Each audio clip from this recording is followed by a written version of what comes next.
If you want news and rumors that appeal, welcome to the Dusty Wheel. Hey, welcome back to the Dusty Wheel.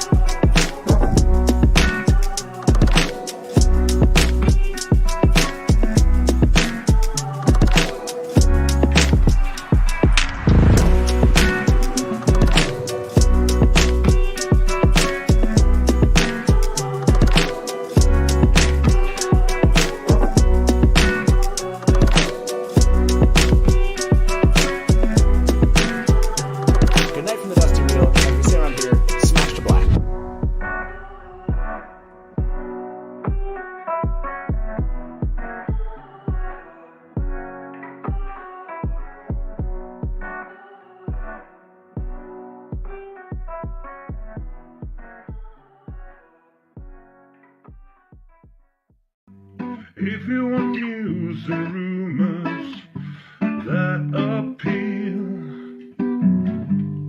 welcome to the Dusty Wheel. Hey, welcome back to the Dusty Wheel.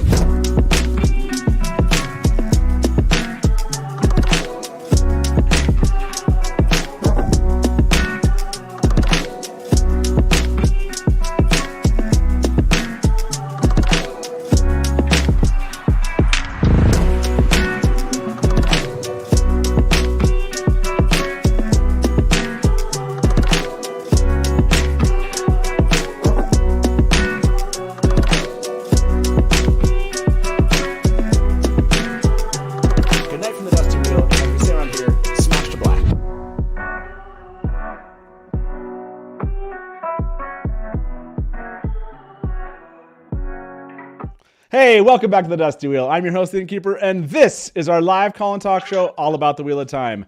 And tonight we're back talking about the Wheel of Time book series.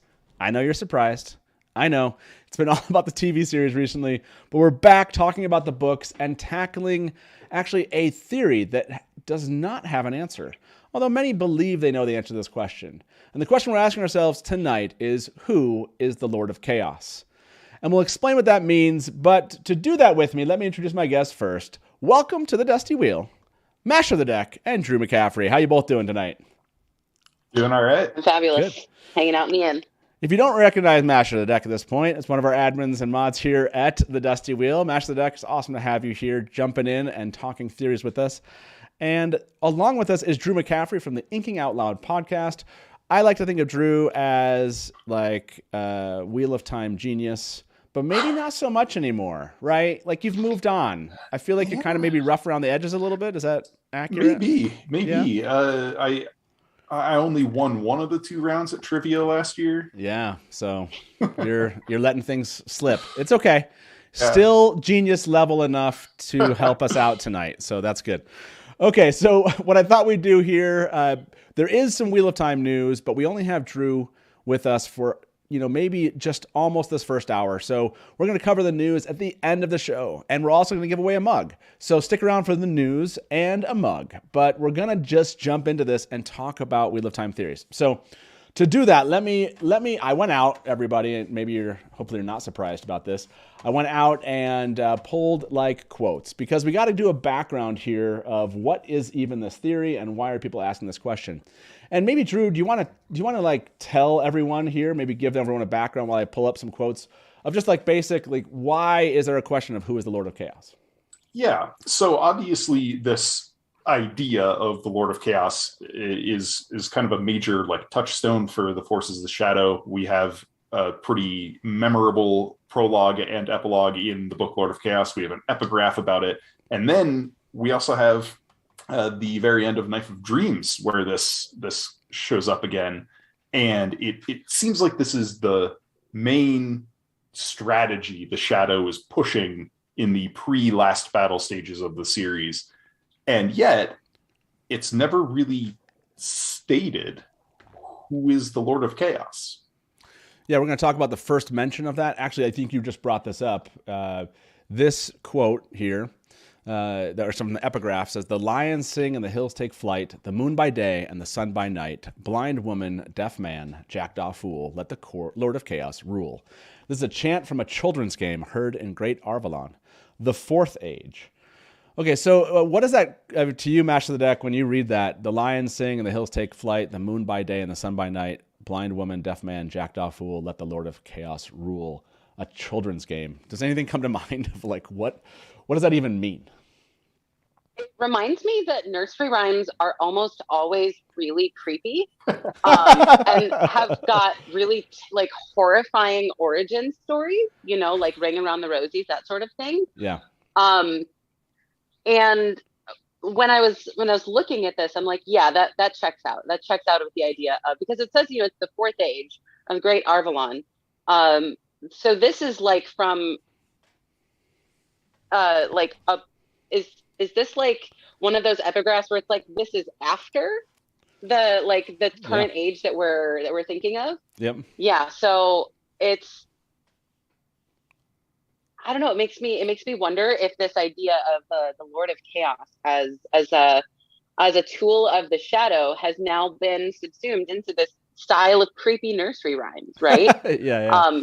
And so we maybe like it does have a bit of like the prophetic idea to it. Like someone said, oh, we'll take this a little bit from the Grievon cycle, a little bit that some person said, you know, from a Dark Friend. Because we do hear the word Lord of Chaos, not just from Forsaken and others. We hear it. It's sort of like a general dark friendy slogan, you might say. Yeah. Well, and you get, you know, they have the whole kind of moon by day, sun by night, like flipping things over, you know, turning things over. And then you have the jackdaw fool here, you know, someone that can't see, someone that can't hear, you know, and this idea of, yeah, maybe it's just, it's speaking to, and I like what you're saying, maybe it is taking it something from the second age or third age and pulling it into this children's game that just references it. I mean, that would be a very Jordan-esque way of bringing this up. So I liked that as kind of the first reference. Obviously, we have Lord of Chaos, the book. So, and then, I mean, Jordan really kind of like dug into this idea. And so let me read the next reference to this, I think, is in the prologue. And this is, I think, after Diamondred has spoken with the Great Lord, if you will.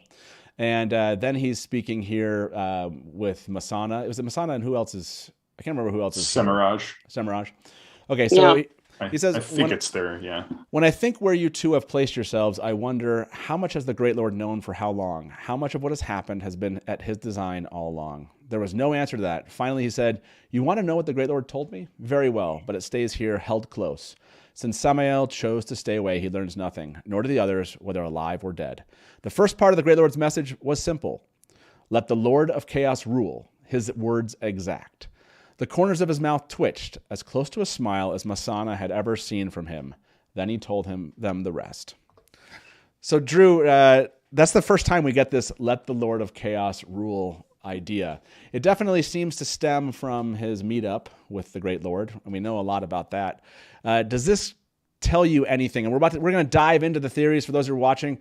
We have 6 or 7 fan theories that have been given over the ages since Lord of Chaos was published, and we're going to be covering those and have you vote on those. So we're just kind of giving some history here before we do that, so everyone's on the same level, you know, playing field, if you will. Yeah, thoughts on this one? Yeah, so this particular scene really doesn't give us much. It's one of those like classic Robert Jordan things, the way he uses a prologue in after Eye of the World, because that's weird. But he generally uses his prologues to give us points of view of antagonists and to set up the conflicts that we're going to be exploring over the course of the book. And so he can't just like tell us outright what this means. He has to do that little, you know, like cryptic, then he told them the rest, you know. But it's really interesting that we see this disseminated from Demandred to the others, and he says this stays with us, and that changes as the series goes on in a big way. But I find that fascinating that from the start this is a secret. Yeah. Well, and the idea that he was going to tell them the rest is kind of ridiculous, right? I like that it's kind of smiling. Like, even the idea, maybe those were the exact words from the Dark One, let the Lord of Chaos rule. but he was never going to tell them exactly what he thought it meant. But like that's how it feels, like he's hiding something from them. Mash the Deck, I want your thoughts on this one. You can kind of speak about that previous one also. This one happens in Chapter 7 of Lord of Chaos also. He would have given much to know what was in her head, but her words and expression had been plain enough. She did not like what Althor was doing here, not in the least, and meant to do something about it. A determined young woman, he suspected. In any case, another thread in the tangle yanked, however feeble the pull turned out to be. Let the Lord of Chaos rule, he told the thrones, though he still wished he knew why it had to be so, and opened a gateway to leave Tel'aran'rhiod. I think he's talking about Elaine here, if I remember correctly. And this is this Demon Dread also here? Yeah.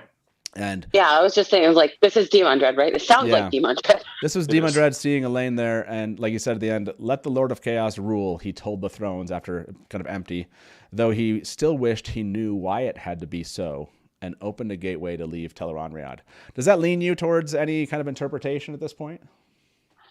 Well, in that first quote, I mean, Demon Dread, the kind of man that he is, like he's not incompetent, he's not bad at his job.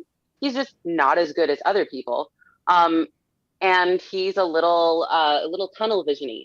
He's got one idea of how he thinks things should be. And if it isn't that way, he gets pretty butthurt about it. I don't really think he knows what it means to let the Lord of Chaos rule. And so his interpretation of whatever that is sort of showing in this second quote when he's thinking about let the Lord of Chaos rule. Like he's probably thinking, well, I could be doing something else here in Andor. Like maybe I could have taken this over myself and organized this whole nation to fight for the Dark One. But you know, the Dark One told me I'm supposed to just let chaos happen. So I guess we're gonna leave it here? ? Right. The whole idea he's yanked on a thread instead of weaving his own adventure there. What it feels like to me. I mean, you brought that up, and I like that you tied it back into this idea of the thread, and maybe Drew's going this way.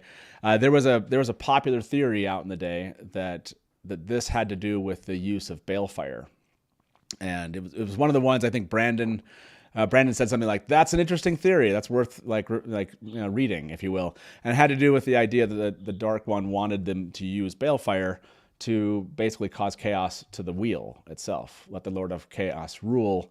Being like maybe this chaos had to do with what the Dark One, not necessarily what it had to do with all these people, but what effect it might have. So is that what you were thinking, Drew? Were you kind of going down that road, or what were you add to it? Actually, I wanted to focus on that last sentence. There are two things in the last sentence that I think are really important and offer two different interpretations of this. He told the thrones. I think that's an important thing, and that when we're talking about these two thrones here, this is, of course, in the Royal Pass of Camelin, and one of them is Rand's, dragon throne, and the other one is the Rose throne up on the pedestal. And these are, of course, symbolic for two different things. And he says it to both of the thrones. I think that's important. Yeah, he told the thrones, yeah. And in this interpretation, if you focus on that, this could mean he is talking to rulers in general who are causing strife amongst themselves. And then the second part of it that I think is important, and maybe to what Master of the Deck said earlier, it's his interpretation. It's when he says he wonders why it had to be so. This smacks of his jealousy. And that he's focusing on Rand in specific immediately after having the duality of the thrones. So I think you could read this sentence to say, this is referring to Rand, or you could read the sentence to say, this is referring to many different people. Yeah, that's a good one. Okay, this is 3 quotes. I think 3 or 4 we've covered so far. We're going to cover 3 more. I want to answer this poll. Almost 200 of you voted on this one. Have you seen the Max Ryan, the original Winter Dragon interview we just did this morning? 42% of you haven't. Go check that out after this. It was a lot of fun to talk to Max Ryan, who played Luz Theron, Telamon, in the Winter Dragon Wheel of Time TV pilot. Just got to chat with him. He was a really nice guy. People have all sorts of ideas of bringing Max back into the show and who he could play. I really loved some of the ideas, so make sure you check that out. I want to ask everybody here in chat, those of you that are watching us on social media, if you want to participate in the chat, want a chance at the mug, you got to come over here on YouTube and be with us over here. But I want to ask everybody in chat here on YouTube, do you think you already know who the Lord of Chaos is. And we'll ask everyone that, and let's jump on. Yeah, because I love that idea that you just brought up about him talking to the thrones. That's a really great quote. This one comes from Path of Daggers, and I want to say that this is, if I remember correctly. Well, let's read the quote. I think this is this Semirhage here? Well, we'll see. Path of Daggers, Chapter 12, New Alliances. Only a touch of compulsion had been needed to make Nazran nearly as avid to obey as they, not to mention certain that he might yet taste her charms again. She laughed softly. Well, he believed he had tasted them, just a little prettier, and he might have. Of course, he would have been useless for anything else then. He would ride horses to death, reaching Ytter all day. And if that message, delivered by Al-Salam's close cousin, supposedly coming from the king himself, and with gray men trying to stop it, did not satisfy the Great Lord's command to increase chaos, nothing would, short of balefire. And it would serve her own ends very nicely as well. Her own ends. Remind me, this was Semirhage, right? This is Grandal. It was Grendel. That's Grendel. So this idea, like you brought up, of others learning about this, and the idea of this right at the end, did not satisfy the Great Lord's command to increase chaos. Nothing would, short of balefire.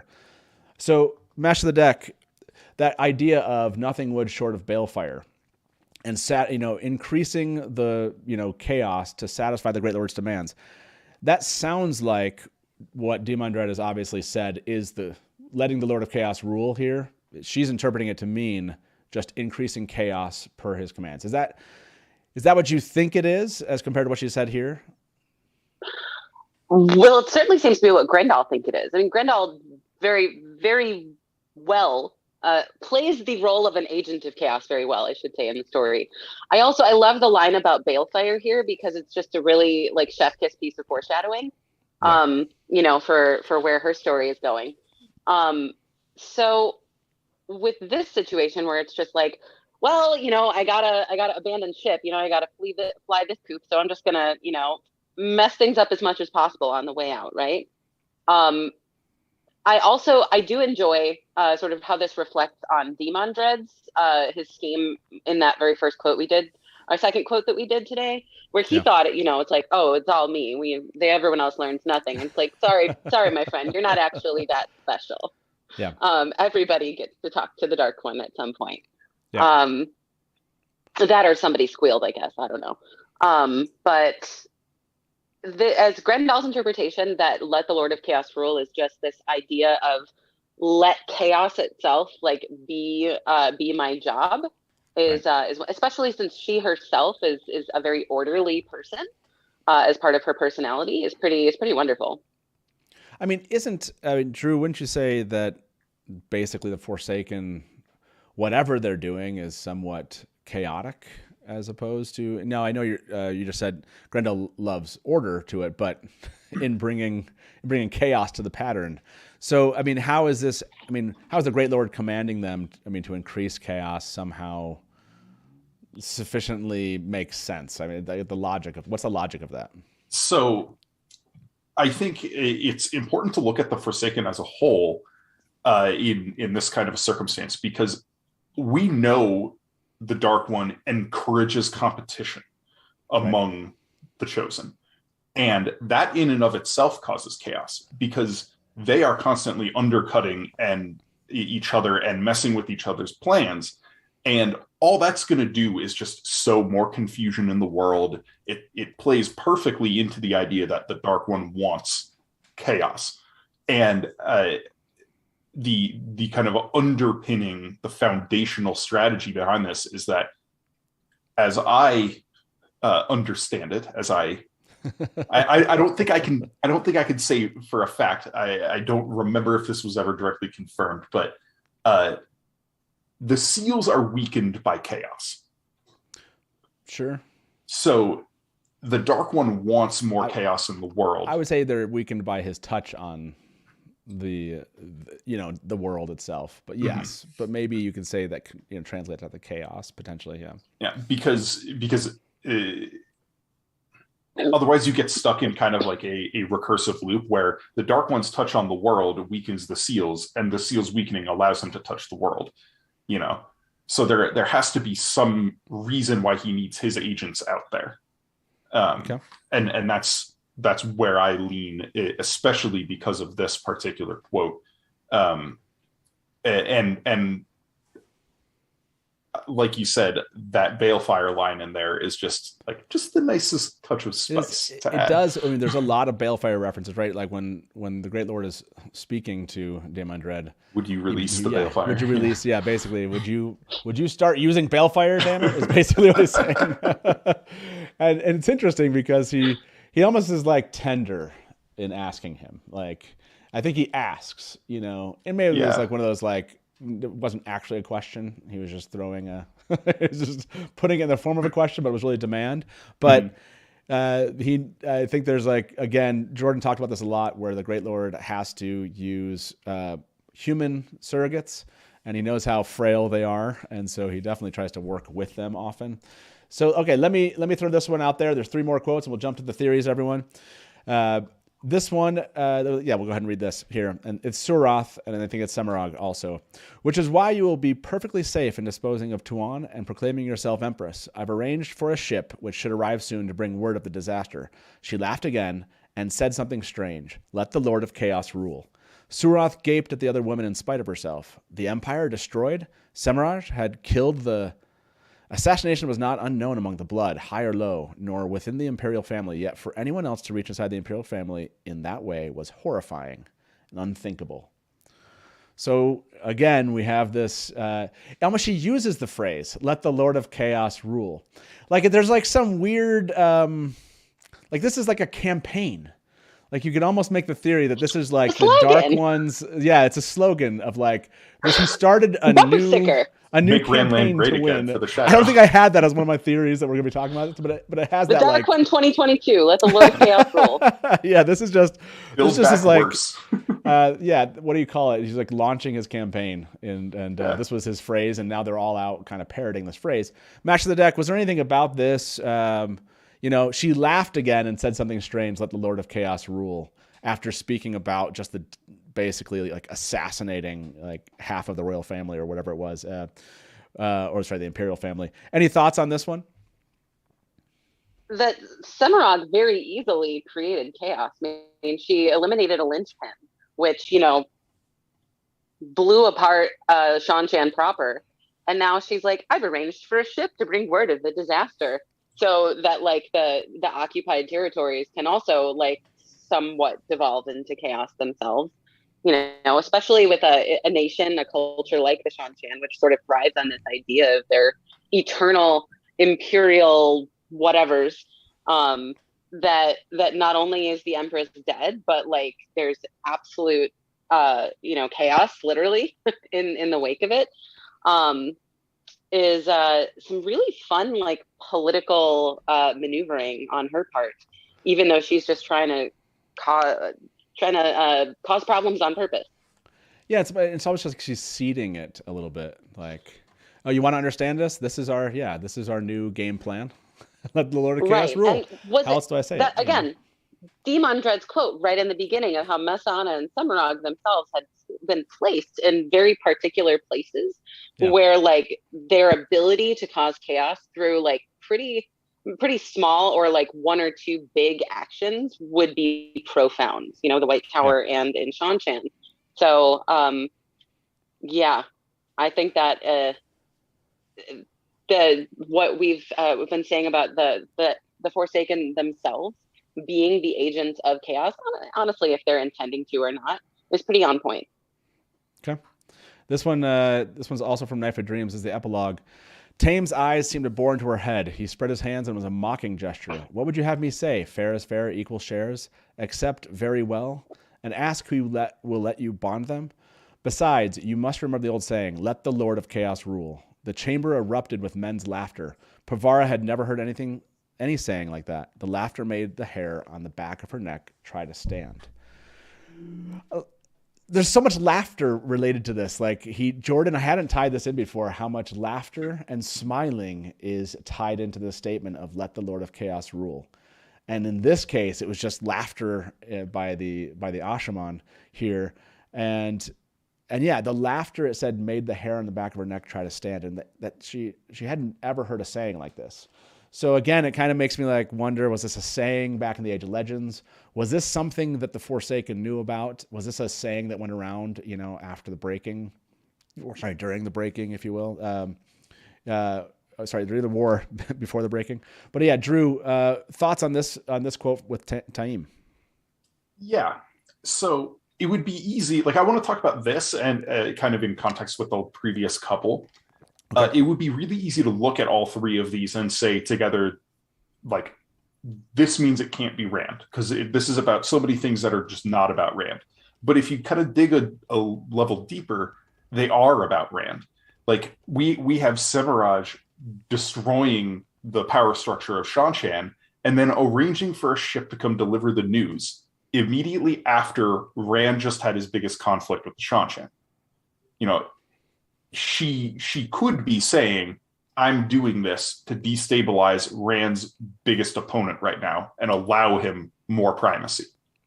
It could be interpreted, as Master of the Deck was talking about, as just a general sense of chaos and working toward that previous goal that Grandal interprets it as. Yeah. And then here, of course, it's easy to look at this and say, oh, this is Ashaman versus Aes Sedai politics. But of course, Rand is inextricably tied to the Black Tower. And you could read this as Taim putting the Aes Sedai into a compromising position in their relationship with Rand. So, like, it's one of those just incredible things that Robert Jordan did, tying into the themes of miscommunication and the themes of twisting knowledge over time, this eternal game of telephone, Yeah.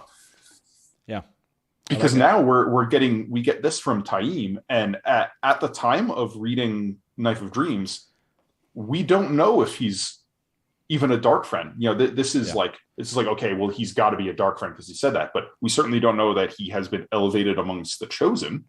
Yeah, and I mean, this is the moment, right? This was the moment for us all of, like, finally the thing that we all mustache thought. twirling moment. Yeah. Like, you walk in and you see the red and black tiles and you're like, okay, But it is interesting because he was introduced, like, into the books in Lord of Chaos. So that's an interesting point too to kind of consider as we talk here. Okay, last quote, then we're going to say goodnight to everyone on social media, and we're going to jump back into all the different theories and have you vote here with us. Like I said, we'll cover some news at the end of this. So I know you're probably anxious to hear what the theories are, but again, just want to make sure everyone's on the same page here. Last one comes from the world of Robert Jordan's The Wheel of Time. This is about the Feast of Fools. It says, celebrated in Tamaz and Erdaman and the Borderlands, or is it Savin, everywhere else.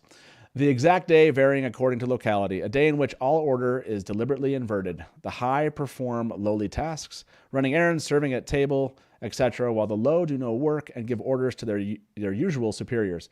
In many villages and towns, the most foolish person is given a title such as the Lord Lady of Unreason, Misrule, Chaos, or the King, Queen of Fools.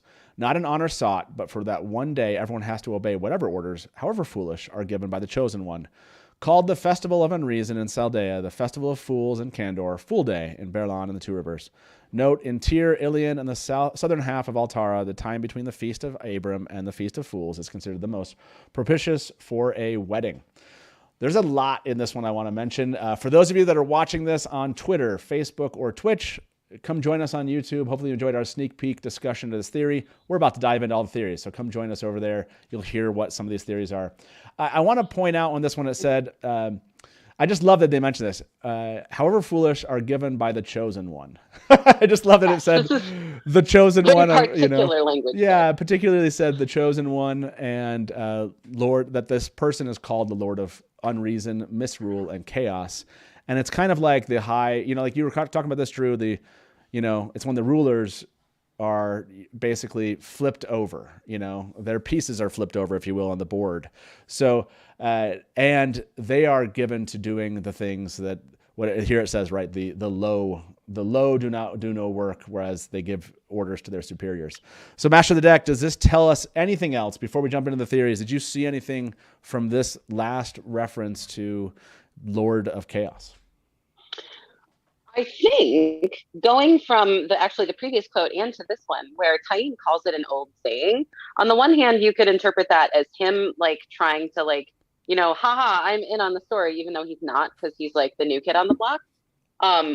Or that, being a resident of the Borderlands, he's Saldean, he is very familiar with this whole idea of the entity of the Lord of Chaos. I think that if Taim was in on this idea of the Lord of Chaos, even if he isn't, he does think of Rand as being this person. I think in his mind, Rand is the Lord of Chaos, especially as Drew was talking about how there are all these events that Rand is involved with that are sort of connected to these different quotes. The whole idea of the Aes Sedai bonding the Ashaman. Rand said, okay, fine. You know what? You can bond as many of them as they bonded of you, and then writes it off and moves on with his 9,000 other things he has to do. So with this quote, it being an actual festival where you have the low elevated to the high and referred to as the chosen one, who is that if not the sheep herder who's become the king? Yeah, no, that's a good point. And when you put it all together like that. Okay. So everyone here, I asked this poll, do you think you already know who the Lord of Chaos is? 57%. That number has actually changed over leaving this poll up here as we've talked about these quotes. 57% believe they already know who it is. So, okay, like I said, we're going to have you vote at the end. Let's start digging into some of these. And maybe let's jump into that first one that you just brought up here. Rand al'Thor, the Avatar of the Light.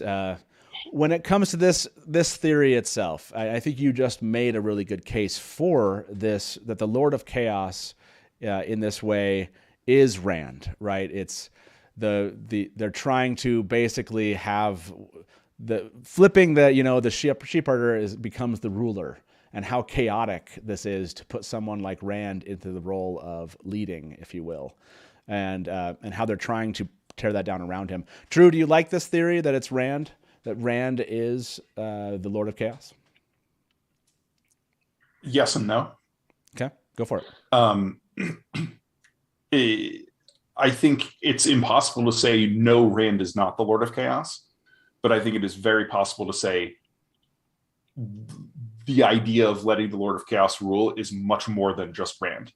Because if we're talking about, this inversion of roles, Rand is not the only peasant person from the Two Rivers who has ascended to lofty heights. We have Perrin, who has become essentially the ruler of a new nation. We have Matt leading armies. We have Egwene, the Emerald Seat. There's so much more than just Rand. And while I did just argue that you can say, the thing with Suroth and the Shanshan and Pavara and Taim, that all these things lead back to Rand, I think it's a very tenuous connection at best.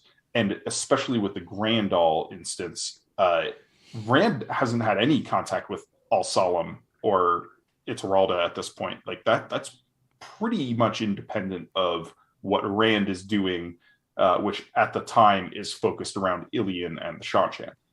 You do bring up a good point, that there's more of those people that fit that kind of lowborn, if you will, becoming rulers. There's actually a lot of them. And maybe we always ask this question, why does the Dark One just kill these people? And so maybe we can say that the answer to that question is he purposely was trying to support these people into ruling positions because in and of itself that would cause a ton of chaos because they don't know what they're doing. And we even see it extended throughout what the Black Ajah is doing among the Aes Sedai and what the Forsaken are involved in the split of the White Tower, where clearly Egwene being raised is a big deal and she's being supported by Shiriam. But also we have this phenomenon of all the rookies being raised to the hall. So you let the lords and ladies of chaos rule? Is that that's the kind of feast of fools? Before we move on from here, Mash the Deck, is this one of your favorites theories? Like of all the, if you've ever thought about this question, does Rand so far make the most sense to you? I think especially with the allusions to Balefire that we've had in several of these quotes, Rand is, if we're going to say the Lord of Chaos is a one single person, I think that he fits it pretty well, especially with how judiciously, not judiciously, that's the wrong word, that's the opposite word I want, how injudiciously, if that's the opposite, he used it recklessly. He uses Balefire, especially towards the end there, and then Demon Dread kind of picks up where he leaves off. But I think, especially when we think of the idea that each of the Forsaken interprets this phrase or this order in their own way. Some of them probably do think that Rand himself is the Lord of Chaos. I think that Taim certainly does, if he's, like I said, if he's in on that concept.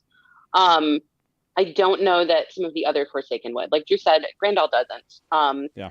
Samarag, maybe, but probably not. Samael's dead before it matters. And I'm not sure about Moradin. I'm not sure about Ishamael. He's so clued in with all of the Dark One stuff. He's got his own ideas of what chaos actually is. Yeah. I don't know that Moradin would think that Rand himself was the Lord of Chaos. He'd probably think that Moradin, was the Lord of Chaos.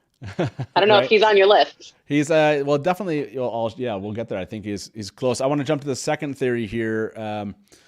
The Dark One chaos itself. This is a pretty common theory that let the Lord of Chaos rule is referring to, basically he's saying, I am your ruler and listen to me, follow what I'm saying, do what I'm asking you to do. And it's time to let the Lord of Chaos rule, who is me, the Dark One. It's a strong connection because it's a direct connection, right? We think of the Dark One in that way. So this one I kind of like, and I know Drew, we don't have you for much longer. So Dark One being the Lord of Chaos. He doesn't say to Demon Dread, let the Lord of Chaos rule. Demon Dread tells them, that's what he told me, those words, but he says, will you release Balefire for me, right? That's all we know about that conversation. Do you support that the Lord of Chaos is the Dark One? So if we are going to, like Master of the Deck said, if we are going to nail it down onto one person, I think this is an extremely reasonable choice. So much, again, going back to that idea of chaos weakening the seals, so much of the plan seems to revolve around increasing the Dark One's touch on the world. Yeah. So it makes a lot of sense, and it helps kind of deal with some of the wrinkles in the Rand theory with Al Salam and Shan-Chan and things like that, or even going back to the Demandred quote where he speaks to both thrones and not just the dragon throne. Yeah, I think you're right that it does. It's it makes it an easy kind of just. And this is a very common theory, like the Lord of Chaos is the Dark One. Does this appeal to you, Master of the Deck, or do you kind of see some holes in this idea? Well, I think it fits. I think it fits with the idea of the Dark One's touch on the world being chaos itself. The idea that the creator and the pattern itself is this sense of order and balance, and that the Dark One is the sense of disorder and imbalance. And it even fits in the end with Egwene and her weave, the flame of Tarvalon. The opposite of the effect of Balefire was what she did. She was repairing with order what was being destroyed with chaos. And so, in a way, Ta'veren itself is almost a sort of chaotic entity. And so the Dark One, next to Rand, I think the Dark One, in terms of just, if we want to be lazy and say, yeah, sure, the Dark One, chaos itself, totally. Yeah. I mean, it does feel like it's kind of like, yeah, maybe like the laziest answer. Wait, Drew actually gave me a theory that's the laziest answer. And before Drew has to leave, I have to call out Drew's lazy answer here. This was Drew's theory. General sense of chaos is the boring Drew theory. That this wasn't really meant to be anything other than just go be chaotic. That's how I interpreted it, but you give a better explanation, Drew. Go ahead. Here, it is a personification of the idea of disorder in the world. I feel like you just made it into a person.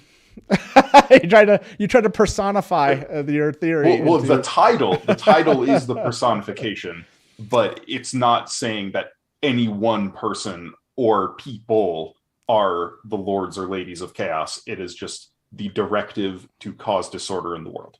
Okay, so it's like this. It's basically it's like homework for the Forsaken. It's a saying. Yeah, It's exactly. Like an expression. Forsaken's homework. That's a general sense. I should have. Oh man, if I wish I would have thought about that. Forsaken homework. That would have been better. And it was just a pass fail. It was just a participation grade, and Mogedian failed.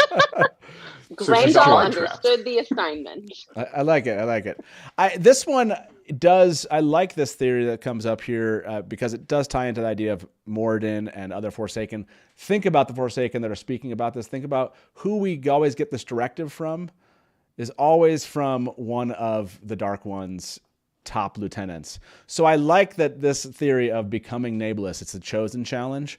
Basically, he's opening this. He's like, this is open. It's an open field. And if you actually want to be Nameless in the end, then let the Lord of Chaos rule. That this is actually a signal to the Forsaken that it is time to basically put up or shut up as one of the Forsaken and become Nameless. What do you think about that, Master of the Deck, as let the Lord of Chaos rule and the way the Forsaken are kind of speaking about this and acting on this advice? Do you think this is the Dark One telling them either separately or sending out a signal to them of this is the time to step up if you want to lead the Forsaken? I think it's certainly interesting. If it is, then that game was totally rigged because Ishamael had 3,000 years of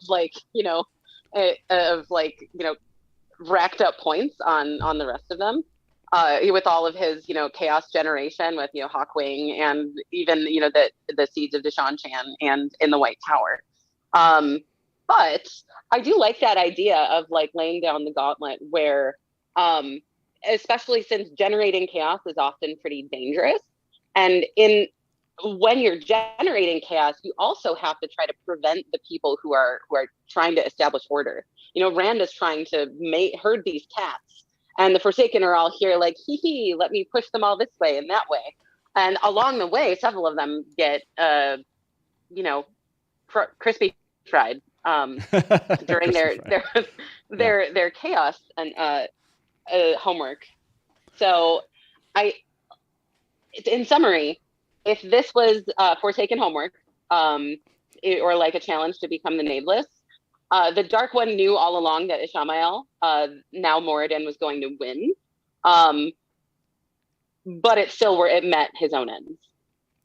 Yeah, well, I mean, this is comes back to what you, Drew, said, which is the Dark One is always trying to pit his followers against each other. And so this does seem to kind of signal a different strategy from the Dark One. And all of the Forsaken seem to take it that way, that we see at least mention this. Yeah. And they always say well, I hope this is enough. Is this enough? This is my plan.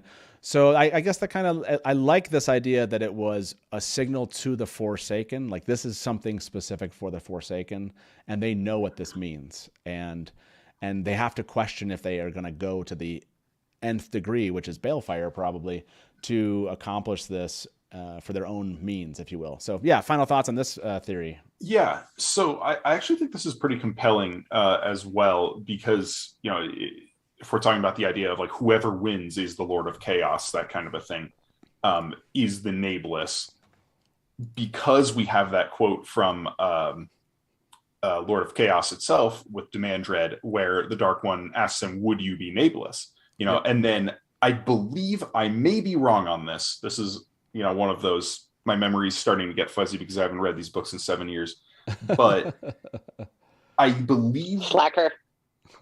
Demand Dread and Grandal are the only two Forsaken whose points of view we get and are actively convinced that they could become Nameless, other than obviously Moradin. And he's in his points of view, he doesn't even really care. He just has this assumption, yes, I am the Nameless, but it is important that the first two people we see spreading this idea of the Lord of Chaos are Demand Dread and Grandal.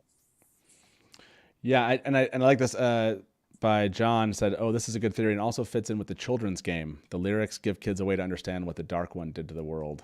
Yeah, I like that adding this in it's a game, but it's the way that it's a game for Nameless, right?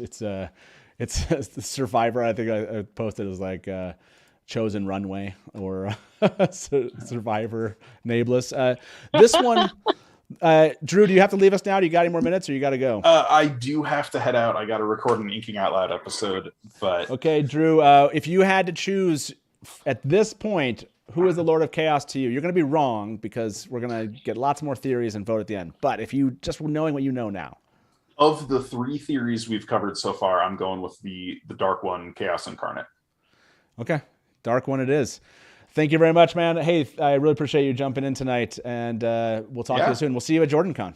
Yeah, thanks for having me on. And yes, I hope to see lots of people in the chat at JordanCon as well. 3 weeks. 3 weeks.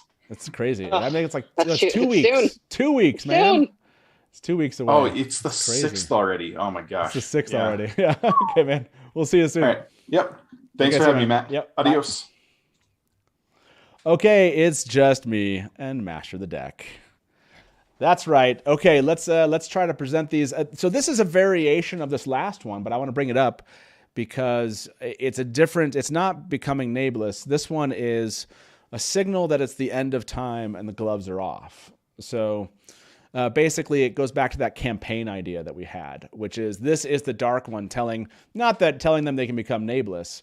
This is telling them that this is the moment. Everything, all the bonds that bind them to him, he's calling in basically all of those favors, if you will. And he's saying, it's the end of time. This is the moment, and gloves are off, and do whatever you need to do. Kill whomever you need to kill. But basically, in order for me or for this to work and for you to become immortal, this is the end. So I like the idea of it's like a signal to the end of time, but different than become nameless. What do you think about this idea of that this is just the Dark One's signal to this is the end? I certainly think that it fits with Demon Dread's confusion with this order in general, the idea of it. Because even with Grendel and with the other Forsaken, they have this idea that being nameless, or even just being one of the chosen, is that they will have some sort of glorified place in whatever comes next. There's some sort of after for them. And if the Dark One in all of this is, to himself, like behind his hand, thinking, let the Lord of Chaos rule because this is the end, and there will be nothing after this but chaos or nothingness, as the case might be, is pretty delicious as far as like, in subverting his own followers' expectation, right? That they signed on for something that they were never going to get. Which is always how it is, right? Deal with the devil, so to speak. I like what you said, bringing his Demon Dread's thought of like, why did it have to be this way? Why? Right. In other words, he understood, but why is now the time? This is a comment Norman Garden said, except that's not what they do. They don't go out and just start doing random. Yeah, that's totally true that they don't.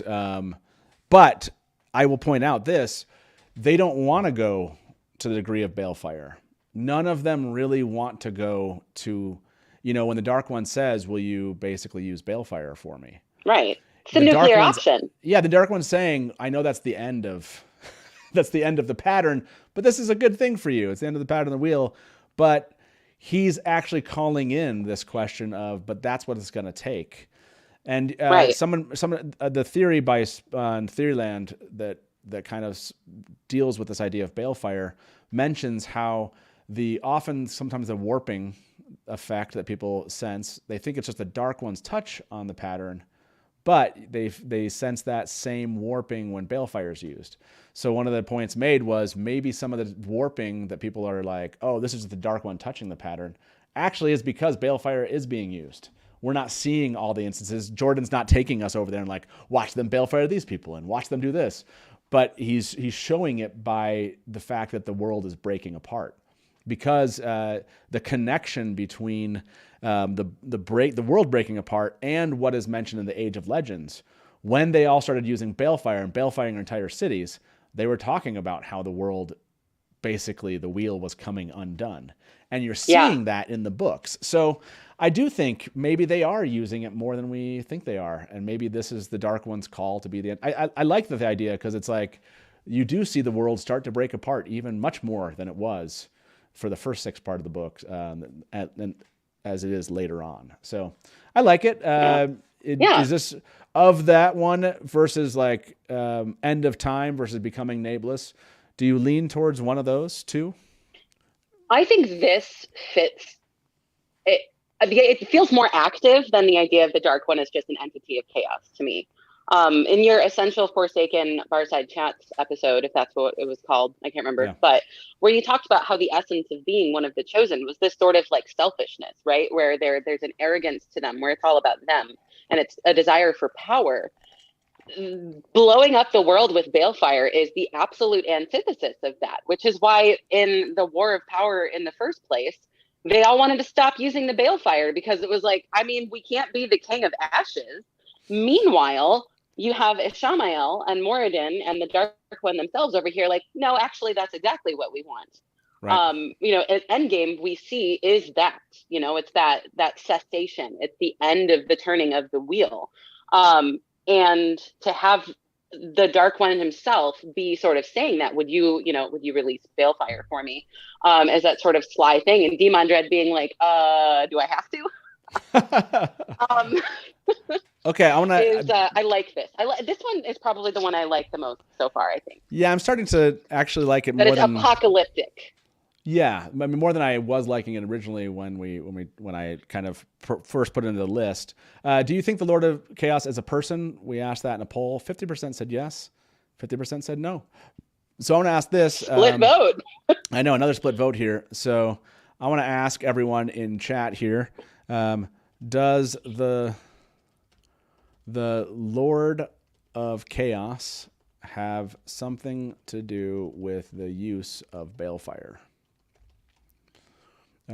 Does letting the Lord of Chaos rule have something to do with the use of balefire? Cool. Let me ask that. So this one, you can explain this one. Beforehand, I love this one. Everyone is the Lord of Chaos, the Oprah Winfrey. Everyone gets a Lord of Chaos theory. You're a Lord of Chaos, and you're a Lord of Chaos. Everyone's a Lord of Chaos. Maybe explain this one in context. I don't know. I know it kind of speaks a little bit to Drew's like general sense, but how is this different from what we've defined so far? I suppose if we really got it down to brass tacks, it's probably not that much different than Drew's idea that the idea of the Lord of Chaos, let the Lord of Chaos rule, is sort of a saying, an expression to just generate chaos. But in these, even with the Saldean Borderland Festival, that whole idea that the Lord of Chaos is a title, that there is a person that earns that title. Who's to say that a title can't go to more than one person? And so there, for a period of time, Perrin is the Lord of Chaos because of what Perrin is doing and how the chaos that spills out from his choices and his decisions. Matt Coffin being the Lord of Chaos for a while, or Padan Fane doing his sort of chaotic, things here and there. Okay, Rand himself, obviously. I see. I hadn't even thought about the theory that way, but I see what you're saying. Like, everyone is actually becoming at the opposite, if you will. The day for them might be a different day from somebody else. Basically, we're living the Feast of Fools every day in Randland, if you will. And there's another Lord of Chaos, and basically you're saying the Dark One's almost saying encourage lords and ladies of chaos all over, and your job is to kind of make every day the Feast of Fools. Basically, right? Which I kind of yeah. I like that. I like that. I actually like the theory now. This is the Lord of Chaos. We say everybody is at some point the Lord of Chaos. It's the time loop. We're all stuck in a time loop, and it's always the Feast of Fools. I actually like this one. I love Riz Swank said all these theories overlap. That's right. That's right. Isn't this what happens every time we have a theory episode, Matt? This was never going to be that easy. I mean, because of something. Yeah, if you go back to any of them, it's always like, well, that's a little bit like this one. But I like that one a lot more now. Before, it kind of just was funny to put the Oprah Winfrey, everyone's a Lord of Chaos idea. but the idea that the basically the Dark One was instructing them to make the world a feast of fools, and make that just so whether or not it's one particular person, it's everyone. I like that. Thank you very much. One Power Ballads. I love this return to theorizing. Can't wait to do more of it. My first JCon. Thanks to the Dusty Wheel. Mash the deck. Your insights are brilliant. That's just Drew and I was going to say the lore master left. No, it's Mash of the deck and Drew, and I'm over here just trying to contain the crazy. But yes, by the way, a lot of JordanCon for me is just the fun of like, I think I spoke the last night of JordanCon like 4 hours about metaphysics, just to a fan that like of the books came up as like, hey, I have this question about metaphysics. So to you, Alyssa, this is going to be a lot of fun for your first JordanCon, and this is a lot of what we do there. So I like this theory. Both these last two I've liked more once we've talked about them. Now I'm really conflicted. Okay, I had to throw this one in here. This is basically our last theory before we start voting here. We'll start tackling the news. And for those of you, I'm going to ask you if you think we've missed any clear ones here. I like this just because Padan Fane. Right, look.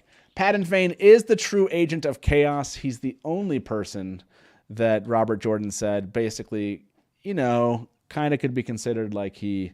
how do you say the words? He's like basically like he skipped out of the pattern or the wheel's control, if you will. So I like the idea of Padan Fane. Can you come up with a reasonable theory? I just like calling him the true agent of chaos. Can you come up with a reasonable theory that basically the Dark One was saying, let Padan Fane rule? I think if we're going to go full loony on this, there's always been this sort of idea that, what if Rand failed? And what was the wheel's backup plan for that? Okay. And that the backup plan was Padan Fane.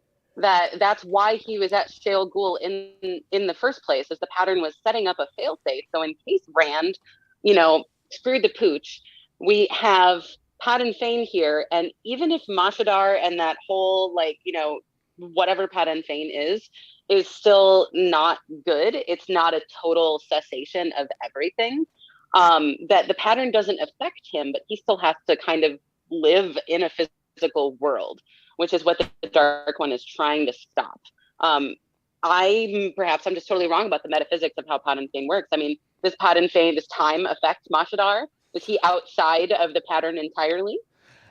Jordan he left himself some space there to say it was kind of like a figure of speech, if you will. He kind of didn't say he completely was outside of any control of the wheel, but he did allude to that idea, which has made Padan Fane seem very kind of other. And like basically, he's kind of that spoiler character that could come in and change everything in a way that hasn't been seen in a turning, if you will. So I like the idea of saying Padan Fane. I struggle. You did a much better job. I loved the idea, but I couldn't come up with a good rationale. But I think you did. Right. In a way, when he says, let the Lord of Chaos rule, if it means Padan Fane, it's sort of like saying, well, we're going to lose, but let's make them lose too. Everybody loses. Everybody loses. Everybody loses is not necessarily a bad outcome for the Dark One. That's for sure. Right. Okay, so for those of you in chat right now, before we vote on this, so what we get to pick, both Mash of the Deck and I get to pick what the 4 top ones are, and we're going to have you vote here in chat. Before we do, is there anyone, tell us in chat, if you believe that there's a theory we haven't covered about who is the Lord of Chaos. And so go for it. And while you come up with ideas, I'm going to go look through. Oh my gosh. Someone threw out a Gwen earlier. I agree. So much potential, so little payoff. I know. I agree with that. That we need to do better there. We had the opportunity. How about this? Anas, wait, how did the Innkeeper not include a theory where Land fears the Lord of Chaos? Where's the Innkeeper, and what have you done with him? Yes, I know. That's sad. I do feel somewhat sad by that. We have this one. We didn't even mention. This is the first mention of Land fear this evening. I know. See? I can do it, folks. I can do it. Dajit said, why hasn't the real Lord of Chaos, cough, Bella, cough, come up yet? Love it. And Beth, chaos, it doesn't necessarily mean evil. Chaos is disorder. That's why I'm sticking to my theory that Rand plus Moradin equals Lord of Chaos. Oh, okay. The Rand plus Moradin theory. I love that. The Lord of Chaos is actually those two. Lord Eric said the Lord of Chaos is a reference. I like this one. Here, let me put some of these up on the board here. Lord of Chaos is actually a reference to RJ. You got to bring in the RJ for this. Okay, We're Robert breaking Jordan. the fourth wall. There we go. He did that. And okay, so I like this, Cheyenne. I still have the one theory on Fane. If you're curious, check out the last Memory of Light episode from Inking Out Loud. Okay, interesting. Luke, the Lord of Chaos is all the uneased badgers. Pavara, no, I don't think that's true. It's me. I'm the Lord of Chaos. I don't think that's true at all. Okay, so what's good is it does seem from what I've seen here, other than Beth throwing out Rand plus Moradin, is there was actually one more, but I hadn't fully, on this one, I hadn't fully been able to realize the explanation for this, but it's not really the Wheel of Time isn't the Lord of Chaos, but it somewhat is. And what I mean by that is it is the wheel is the thing that continues to give access to the creation of chaos, right? It is the balancing act that's actually meant to keep some level of chaos in the world at times. And if there's too much order, if you will, it is built to try to correct those things when it's out of balance. And if not for the fact that it allowed the Dark One to come into the pattern, you wouldn't have him there. So I like the idea of saying that the Wheel of Time is the Lord of Chaos, because it is the thing that is balancing between things and actually allowing chaos to reign at times. What do you think about this one? Match the Deck is, did the Wheel of Time as the balancing act, as the Lord of Chaos, does that stir you towards, do you agree with this idea? I suppose if we think of the Lord of Chaos as like half of a title, we have the Lord of Chaos and Balance, the Lord of Chaos, the Lord of Balance. It's almost like the two sides of the coin, right? That it's always the black and white and all of that in all of the Wheel of Time things. That for this time, it is the Lord of Chaos that rules. And as the wheel continues to turn, it will become the Lord of order, or what you might say. I suppose balance is in between chaos and order. Is that what we're looking for? I don't know what words are now. Well, it was the thing I was trying to point out was it is the thing that allows, right? If not for the fact that it allowed, for example, the prison to be found, and that wasn't part of its programming of that particular age, and that it wasn't programmed and didn't follow that programming and allow the access for the Dark One to come and destroy it, if you will, or attempt to destroy it. So I like it. I like it as kind of like a, it's up and out there. Even the Dark One doesn't realize what the Dark One is saying, right? When you say let the Lord of Chaos rule, in fact, the Dark One is admitting his own inferiority because he's talking about the Wheel of Time itself. 1 second. Here we go. Okay. Here I'm telling Taylor something, and we'll see if he gets that message. Okay. 1 second, everybody. Okay. Cool. Now it's time for voting. Let's get the vote up, if you will. Let me end this poll. Actually, let me do this really quick. And give me 1 second. I'm just going to grab Taylor.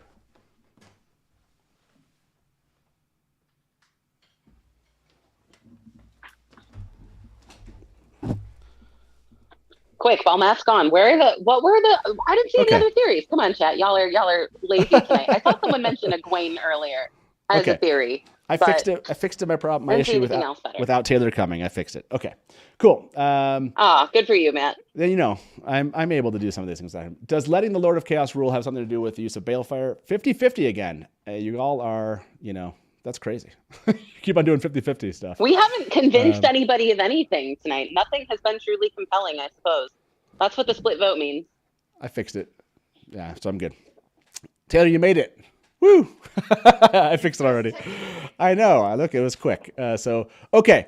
So we are going to do the mug giveaway, but like I said, we're going to cover some news with you all, but we have to do a vote first. So let's break this down for everyone. Let's review what we have to choose from here, Mash the Deck. And then we had Rand is the Lord of Chaos. We had the Dark One is the Lord of Chaos. We have Becoming Nameless. Basically, it's a message to our Forsaken. We have it's a signal of the end of time. We have everyone is the Lord of Chaos. In other words, the directive was to go out and make basically every day the Feast of Fools and have everyone create chaos and create that. Basically, that kind of mix of general sense of chaos, if you will, from the Drew boring theory. And then we have... Right, we subsumed the boring Drew theory. Exactly. And then we have the Wheel of Time as a balancing act and our kind of loony theory tonight, Pat and Fane. Which of the top four, which is speaking to you as for the top four that our viewers should choose from to choose definitively who is the Lord of Chaos? I think we got to put the end times one in there. I like the idea of the apocalyptic. It really fits with how the phrase itself, "Let the Lord of Chaos rule," has this sort of sinister, chilling idea to it. Yeah, and then fits into a nursery rhyme. Everyone loves nursery rhymes about the end of days. That's right. Okay, so I'm going to ask who or what is the Lord of Chaos. It is the signal of the end of time. Okay. Is there another one that speaks to you? I agree. That's one of the ones. I like Becoming Nameless. I liked that one. That one really kind of fit there. Which one did Drew? Which one do you think Drew would have picked? I think he said the Dark One. So we can throw a Dark One. He would have pushed us on that one. Did you like the Dark One as an option there? Yeah, I think it's a safe bet. It's a safe play. It's play it safe. Okay. To say that the Dark One himself. Now we have to choose from the rest here. We could go the Rand Althor, and I could even throw the Rand Moradin piece in as our fourth option, or we can go everyone as the Lord of Chaos. What do you think is the stronger bet? What are you seeing in chat here? I can't see chat for this moment. Are they saying, which they kind of speak out to maybe what they think is the most likely of these? I'm seeing a couple people who like the idea of everyone as the Lord of Chaos. Or maybe it's just the same person saying it more than once.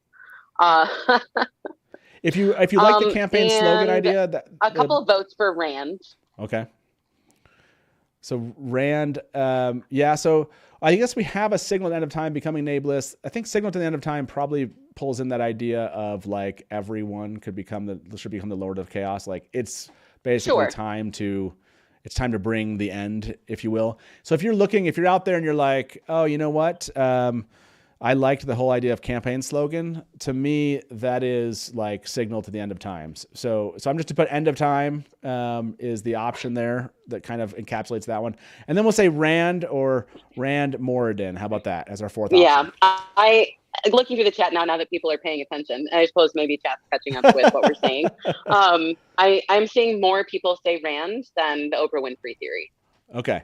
By the way, end of time also includes everyone kind of idea. Basically, it's the Dark One going and saying just sow chaos everywhere. Everyone is becoming the Lord of Chaos. So because it's time to bring about the end of time. Okay, that's our poll, everyone. Let's see what you have to say. You get to choose this. This is basically the answer for all fandom across the world. There we go. We're going to put it in the wiki right after this. Yeah. Whoever's here tonight is choosing this. Who or what is the Lord of Chaos? Those are your four options, everyone. Good luck on that. Okay, while they're voting, I think it is time. What we should do here is cover some news, right? So while you're voting, everybody, I like this one first. Like I brought this up, but this was so much fun. I'll show you the intro I did today. I don't know. Did you get to stay around for this Smash the Deck, our show this morning? I was there for about the first 20 minutes or so, and then I had to go work. Nice. By the way, we already got some none of the above complaints. Too bad, everybody. Okay, so As I will soon as you show lose. this. I think is a fun piece of news, which just happened today here at the Dusty Wheel. It sounds like 42% of you didn't see it. So let me show you a little. This is a fun little clip. And before I introduce him to the show, let me tell you a little about him. Max Ryan is a British actor who started in TV commercials and landed his first feature film in 2001's Kiss of the Dragon, starring Jet Li.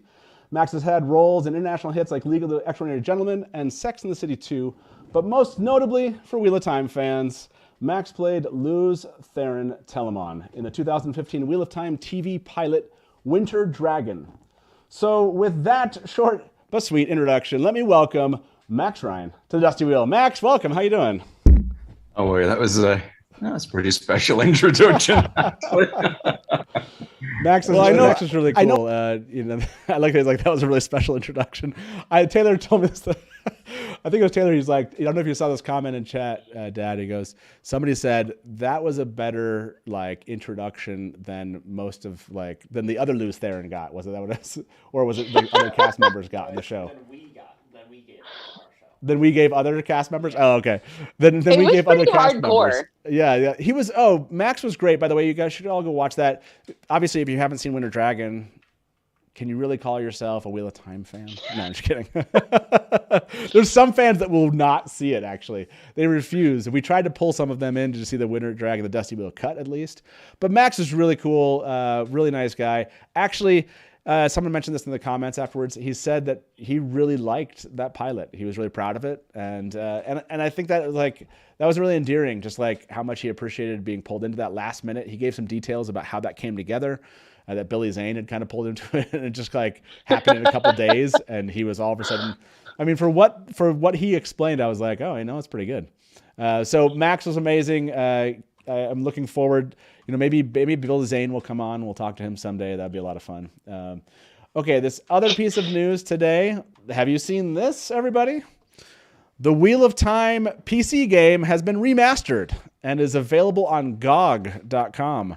Actually, I did go buy this. I bought this. I don't know if I'll ever play it, but it just felt really cathartic to buy this and hope to play it someday. If it's actually kind of really responsive and here's some images, you can kind of get a feel for this. Did you play this Master of the Deck? Have you ever played this old PC game? No. I don't even remember what PC games I used to play when I would play games. I mean, I played The Sims a lot, I think. That was the extent of my PC gaming. And then Wheel of Time fandom, I joined in 2017 and learned about this along the way at some point. And I was like, oh, this is a cool piece of fandom lore, and just never thought about it. So now that it's just here, I mean, I'm going to make my sister buy it and play it so she can tell me about it. Yeah, I'm hoping it eventually ends up on, what am I thinking? Why can't I think of, what's the other streaming service for gaming? So Steam? Steam. There we go. Yeah, I'm hoping it'll be awesome if it ends up on Steam someday. But yeah, I bought it and hope to download it and play it. I definitely played this. I remember this image right here. I thought these looked really good. Kind of some of the building imagery at the time. Maybe it was because it's just very blocky, so it's easier. So yeah, if you go check this out, I think it might just be for PC. That's how this is, everybody. But yeah, go to, I think the link's in the description of this video. But this just came out today. I think John from What Up did a video on it. A lot of the gaming magazines had something on this, and I'm kind of curious. I'll definitely have to. Oh, someone just said, hold on. I don't know if this is, I wonder where that information came from. Let me see. Why don't I see any there? Oh, that's weird. Oh, yeah, there it is. Steam in 90 days. So, okay. Maybe that's in the... I see two people mentioning that. So there you go. If you're kind of waiting for it to be on Steam, it looks like, you only have to wait a couple months. And I'm looking forward to it because I want to kind of do some multiplayer stuff. Maybe we'll do some streams here. Is anyone interested in seeing, streaming this game? I think it'll be a lot of fun. And this comment from Beth, this game was so great when it came out in 1998, 1999. I was so excited to be able to play a Brown Aja Aes Sedai, FPS old school. I agree. Yeah, Beth, I remember when it came out too. It was, I agree. Back in the day. So yeah, that's fun. If you're just getting here right now, we're asking you to vote on the actual answer to the question, who is the Lord of Chaos? Like I said, this answer is going to live in infamy, so too bad if you didn't like the answers, because this is the answer forever and ever, and will never change until we do another show, and then it'll change to whatever the next answer is. Okay, so the other piece of news before we get that answer from fans, you still have an opportunity to vote here. Please do vote for us. This one is a lot of fun. Let me see. This one came from our friends at WotSeries. Scoop. I don't know how to pronounce. Is it Leia Costa joins season 2 of The Wheel of Time. Says there's about a month left of season 2 filming to go, which is crazy because I thought they started in July of last year. And as an official word continues to be quiet while focus is completing principal photography, we have some updates and previous news. But first, an exciting scoop for fans. And so, yeah. We don't know who this individual is playing. I think that is what comes out. But it said her role is that of Magdalena. However, since there's no character by the name of Magdalena in the books, we suspect that this may either be a code name for another character or a new character for the TV show. Other details regarding Costa's role and information about when she's filmed is currently unknown. Note, a previous version of this article misspelled the name Magdalena. This has been corrected. So yeah, you should go here. There's a lot more about her on WotSeries article. There's a link in the actual video here. And this update about Stuart Kenneth. Looks like in February, actor and artist Stuart Kenneth Moore revealed that he had filmed a role in The Wheel of Time, but would not reveal what it is. A recent update to a CV lists Moore's role as Stable Master. If you recall, his scene was described as fairly memorable and involving riding a black horse through a Czech forest in the cold midnight air. Stable Master. Does anything come to mind here, everyone? I'm kind of curious. Do you guys know the answer to this? Now I'm like, what would be the memorable role here? Think of The Dragon Reborn and The Great Hunt. Yeah, I feel like we should be able to. We should be able. When I heard Stable Master, my immediate thought was something with gnome. The wolf, but the black horse and riding through the forest that threw me off. Yeah, that's now I'm kind of. So what do you think, everybody? Let's jump back to this top one. Just because we like speculation, Leia Costa, or what do you think? I see Aludra as an option here. I liked this one. Jessica just said, did you see the Twitter thread where she's Celine to Karima's Lanfear? I did like this idea that maybe she plays like Mirren. Maybe they're going back to like an Age of Legends type thing, and so Magdalena. Mm-hmm. If you don't know this, they used code names, and typically it was the first letter of the name corresponded to the first letter of the name in the character in the books. I think Perrin was Peter, if I remember correctly, and so you can go back. So Magdalena, if it is a character from the books, it would be related to someone with the name of M. So Mirren, I get to enjoy that speculation because it's a Lanfear speculation. This one I've seen, Moghedien is a possibility here. Maybe they bring in some Forsaken in, so I like that. Aludra doesn't work for me on the codename side unless they're kind of merging characters. So yeah, I like the Mirren and Moghedien. Those are my two favorites. Do you have a favorite idea, or haven't even started speculating on this one? My first instinct when I saw the name Magdalena was Moghedien. But assuming that, hair and makeup are always a thing, could be Morghese. Yeah, and Morghese, oh yeah. So Morghese and Masana. Jordan with all of his, we're not going to be able to figure it out. All the M names and the S names, we'll be here all week. Yeah, exactly. We're just going to be talking all about it. How did I mess this up last week, Taylor? I swear I picked this one, but I must have picked this one accidentally. The early viewing of Winter Dragon. If you were here last week, I gave away early viewings to Winter Dragon. That wasn't the right giveaway. So, okay. We'll go look for a little bit more news out of that WotSeries article. Go check that out. Let's go see what you voted. Almost 200 vote on this. Ooh, wow. That was closer than I thought. I did not think the End of Time everyone was going to pick up this much support. So we had 42% picked Rand Moradin. 32% of you picked End of Time everyone, and 20% of you picked the Dark One. Becoming Nameless did not really get. I thought it would get a little bit more than that, but End of Time. That is a fun one actually, and I think I might. I feel like I should write up that theory. I don't think I've actually seen that particular theory. We just kind of were iterating over potential theories, and that one came out today. I think our discussion really made me love that theory more. It was more the than- most compelling that I came away with, because Yeah. I would not have thought of that idea on my own. So good on you, Innkeeper. It's very poetic in a way. It fits with all of the mystery and the sort of the sense of foreboding around that phrase, let the Lord of Chaos rule, that it's not just an inversion of things, but it is, the inversion of things to their ultimate end. Yeah, I really like it. I like it better because Rand is kind of one of the older theories, and so I like and it's a comfortable theory. Yeah, no, because at the end of time kind of buys into that balefire idea, which I have actually liked. Right? It does include that idea of balefire being used, but it's a call to it, bringing the end of time, if you will. So I like it. It's the nuclear winter. It's the words are hard right now. I'm trying to think of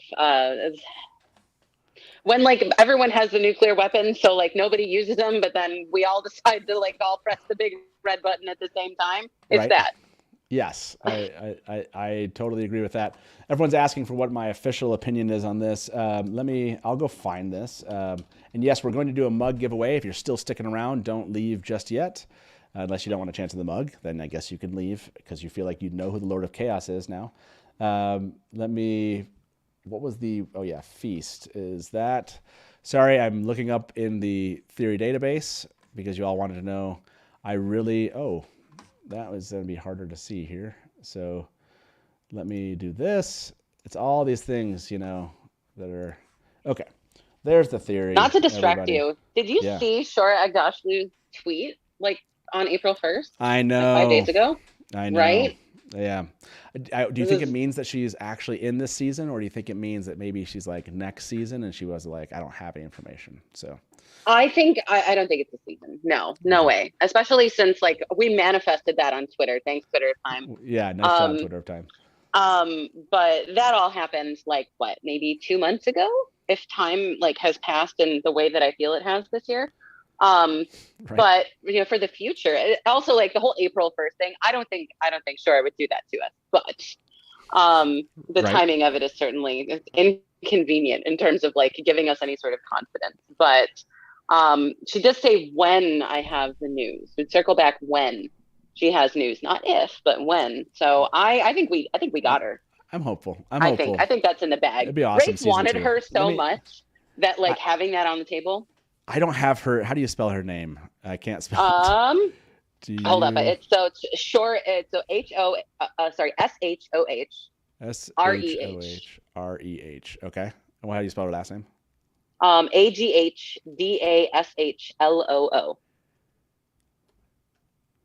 LOO. I should just like DMG the tweet. I know. LOO. Yep. So Ash. Is it Agdashlu? So it's honestly, A-G-H? I don't think I've ever heard it pronounced out loud. I say Agdashlu, but I'm probably wrong. So it's somebody else in the is chat. Is it AGAH? AGH. AGH. There we go. It's AGH. DASH. Yep. AGH. Okay. So I think I got that right. So going to be in season 2. Yes or no? Okay. I don't think season 2, unless like a nice little like. Shoe in right at the end, Okay. A little preview for next season. Okay. So let me ask what everyone thinks there. And like you were asking what my theory is. It kind of goes with End of Times. I think this one by Sporkster on Theoryland. This was back in 2005. Let the Lord of Chaos rule. Great theory for the time it was. You should go look this one up. This one's fantastic. And again, it kind of focuses on balefire and such. And it's pretty detailed. This is the kind of thing I love to see when people would submit these theories and just be like, that's someone who cited their sources. A+. Yeah, they did a fantastic job. Sporkster, fantastic job in this theory. So, okay, so that is, but End of Time I think is now my favorite theory for it. So, wow, a lot of people are not hopeful for that news. Okay, here we are. We're gonna throw up the giveaway. Don't enter yet, but thank you for sticking around here. I'm going to start this. Taylor, see what I'm clicking? So just in case it does the wrong one, okay? Last time it did the wrong giveaway. That was classic moment for us here at the Dusty Wheel. So we will see if that shows up. There you go, a Dusty Wheel mug. And go. Go ahead and enter. To enter the raffle, you type !raffle as one word. You'll see other people do it in chat. And we'll let that go here while we look at the votes. Only almost 100 of you voted. Probably some of you may not know who this actor is, but 83% believe no. There you go. That's I'm kind of shocked that many people don't think it's going to be the case. I mean, not like, I think they heard what I said and they were very convinced by me. That's what I'm going with. I agree. I like that theory. Like they were what like 6 months more than that into the principal photography for season 2 before like Rafe and before that Twitter interaction happened. I gotcha. That's very I'm nice just of you. being logical. I already have 2. We'll leave these for you. That's very kind to not enter again. And the Lord of Chaos is whoever wins the raffle. That's my favorite comment tonight, Rajesh. Like, exactly. Here we go. If Rajesh wins the raffle, then technically it is Randon Morgan. Yeah, exactly. I don't think they connected in time for season 2. It's possible, but see, in my mind, maybe they got, some kind of small little scene. I feel like they might have really got a scene in it. I thought it was, when was it? When was it they connected? Was it in October? Gosh, I don't know. Later I'm going to have to search through my Discord interactions for everybody who screamed about it when it happened. Taylor's coming in to the show here with us. Okay. Oh, geez. You're behind. Yeah, I was going to say, it's my it's my head on Taylor's body. I like it.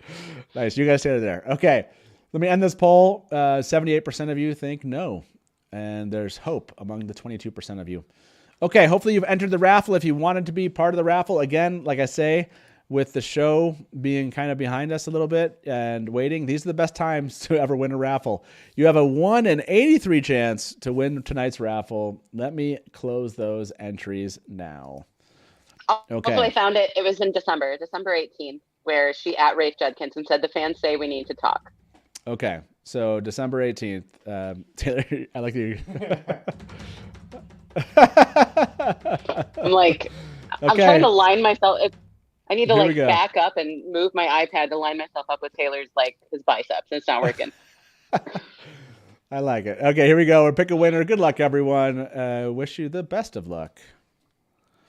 Our winner tonight is Iris Bear. Iris, congratulations. Hey, and by the way, I say this every time.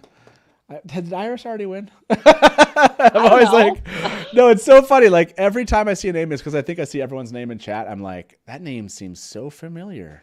Congrats, Iris. That is awesome. Please, like I said, as always, get a hold of me on Discord or on social media, and we'll make sure that gets to you.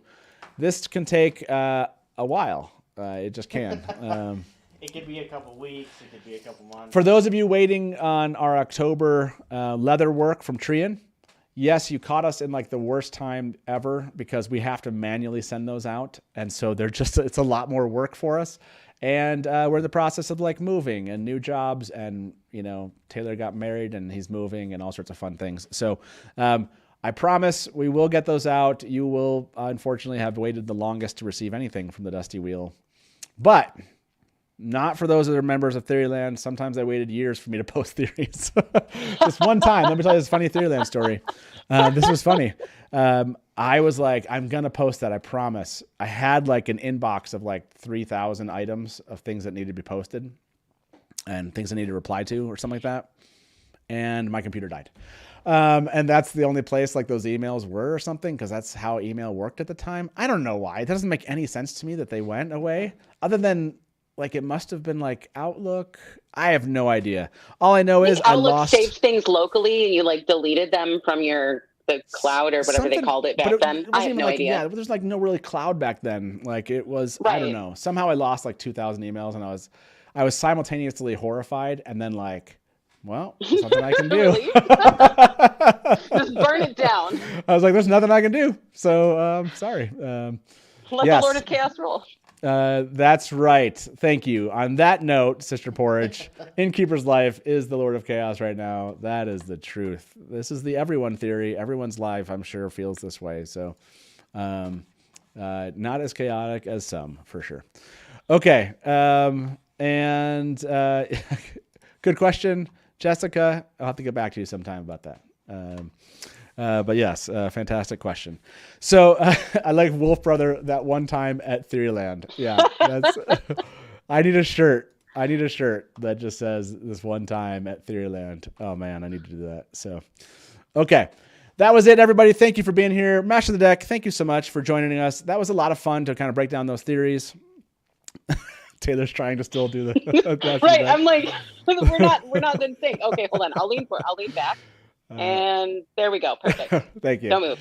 Well, thank you so much. It was so much fun to actually get back into theories. And for those of you that showed up to talk about book theories, that's the hardcore freaks, because it had nothing to do with the TV show at all, other than some news right at the end. So a lot of fun. We'll do more of these. If you want to see us do these breakdowns of theories where we give the history of it and we kind of go through different options and different theories out there and choose, send us a note on other theories you think we should tackle like this. One of my favorites always will be Nakomi and Asmodean. Our Asmodean one is hilarious. Because even though you think you know the answer, you don't, and you should go watch that. So it's amazing. But yeah, let us know if there are other theory topics you want us to tackle. If you want to throw it in the chat right now, you certainly can do that. I'm not saying we'll necessarily see it, but you can. This has been a lot of fun. And Taylor, thank you for playing Master of the Deck here with us at the Dusty Wheel. And we'll be back this Sunday, actually, with Nerdy Nightly. That's the plan. On the 10th, I will get videos up onto YouTube so you know what's coming. And next week, I'll get these videos up. We have the Wheel of Time Song Parody Challenge. Don't miss those. Please come support fans. Please, when we post those videos, please retweet and share those. I know we post a lot of things. I typically try not to ask you to have to retweet them. But the Song Parody Challenge is 67 song parodies by fans about the Wheel of Time. We want to give them as much support as possible, and they need your votes to get through the rounds to the finals. There's going to be some amazing prizes, I promise you, at the very end of this. So please be here next week. It's going to be Tuesday, Wednesday, and Saturday. 3 Wheel of Time Song Parody Challenge shows, and then JordanCon the next week. So it's going to be a crazy, crazy week of shows, right? So, okay, that's it, everybody. As we say around here, good night from the Dusty Wheel. And smash to black. Welcome to the Dusty Wheel. Hey, welcome back to the Dusty Wheel. You went right to kill it. Look at you, you're all ready. You're just done. I mean, this is like this is one really of the well. scenes. And now I'm like, great, my turn. And if you don't like that and you want to say, well, Robert Jordan could have made the two rivers all white. He could have, but he didn't. So Jess complimented me on my dress, and as you can clearly see, I'm not wearing one. I see Nakomi as something along the lines of a Shadow Haran analog. it does make sense why it outlasted the breaking. Yeah. See, this is why I have Therese in the show, because she's going to correct everything that. Hey everybody, welcome to the Dusty Wheel Show. What? Meme Off Challenge. Yay! Like baby face mounted on like a huge body. So like all of a sudden, This is not just like, a traditional fantasy, right? There are sci-fi And elements. just a moment for those that are ago, kind of interested. Rafe tweeted something. So let me get my guest in here with me. And Probably, I would say, put in 70, 80% of the work. I got to be over the shoulder and be like, no,